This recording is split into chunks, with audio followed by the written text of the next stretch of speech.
Göygöl'də 1944-1948-ci illərdə Azərbaycanda düşərgələrdə həlak olmuş Rumıniyalı hərbi əsirlərin xatirəsinə abidə açılıb. Tədbirdə Rumıniyanın Azərbaycandakı səfiri Vasile Soare, rayon icra hakimiyyətinin başçısı Elvin Paşayev, Rumıniya Pravoslav Kilsəsinin keşişləri Stefan Standiu və Nicuşor Paçuraru, səfirliyin hərbi ateşçisi Polkovnik Viktor Kanon və digər rəsmi şəxslər iştirak ediblər. Səfir Vasile Soare bildirib ki, səfərin məqsədi Azərbaycanda həlak olan Rumıniyalı hərbi əsirlərin xatirəsini anmaqdır.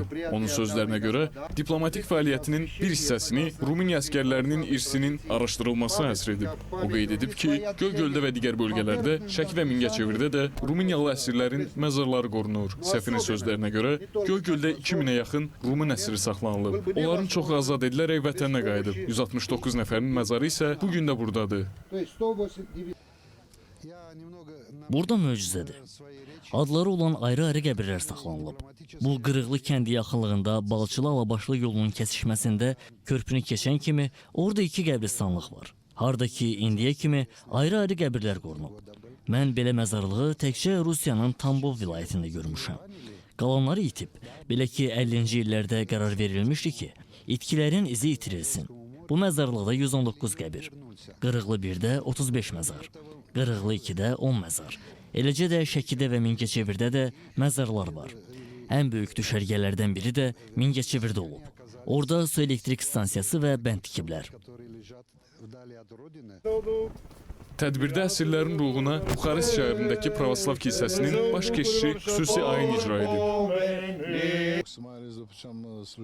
45 ildir keşik kimi çalışıram. Şərqdə xidmət edib vətəndən uzaqda bu ərazilərdə həlak olan əsgərlərin ruhunu yad etmək və onlara dua oxumaq kimi tədbirlərdə daim iştirak etmişəm. Hər xalqın öz adətləri var.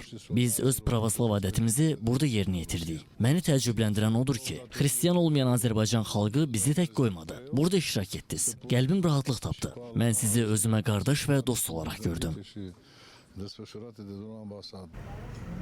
İkinci Dünya Müharibəsi dövründə Göygöl əsir düşərgəsində saxlanılan digər millətlərin nümayəndələri xəstəlik və müxtəlif səbəblərdən həlak olduğuna görə rayonda yerləşən məzarlıqda tək dəfn ediliblər.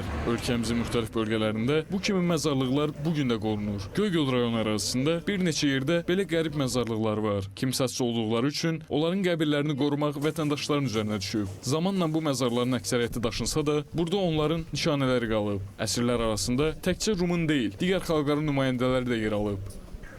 Almanlarla bərabər burada Avstriyalılar, Macarıstan əsilli, o cümlədən Rumun əsilli əsirlər olmuşdu ki, 1944 və 1948-ci illər arasında əsir düşən demək həm Alman, Avstriya, Macarıstan və Rumun əsilli əsirlər burada işçi batalyonlarında işləmişdilər.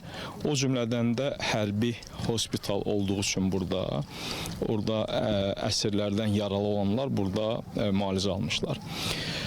Həmin dövrdə dünyasını dəyişən əsirlər müxtəlif qəbirstanlıqlarda dəfn olmuşlar. Qeyd edək ki, abidə 2-ci Dünya Müharibəsində əsir düşənlərin bir saylı qəbirstanlığında ucaldılıb.